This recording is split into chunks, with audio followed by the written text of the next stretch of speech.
9 मई जलाओ घिराव मुकदमात में अहम पेशरफ्त सामने आ गई। इंसदादी दहशतगर्दी अदालत लाहौर ने डॉक्टर यास्मीन राशिद, उमर सरफराज चीमा, मियां महमूदुल रशीद समेत दीगर को अदालत ने पुलिस को मुल्जिमान को चालान फराहम करने का हुक्म दे दिया है। इसी पर मजीद तफसीलात हासिल करेंगे। डॉन न्यूज़ के नुमाइंदे मियां शुएब हमारे साथ मौजूद हैं। शुएब, क्या बताएंगे आप?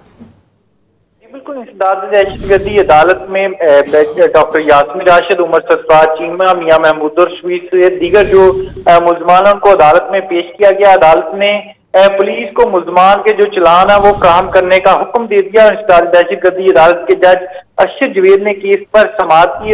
अदालत में मुल्जमान को जेल से पेश किया गया और मुल्जमान की जानब से जो एडवोकेट बुरहान मुअज्जम अदालत में पेश हुए। पुलिस ने मुल्जमान के खिलाफ थाना गुलबर्ग, मॉडल टाउन में दीगर मुकदमात में जो है इनके खिलाफ जो मुकदमा दर्ज कर रखा था। जी, बहुत शुक्रिया आपका शुएब।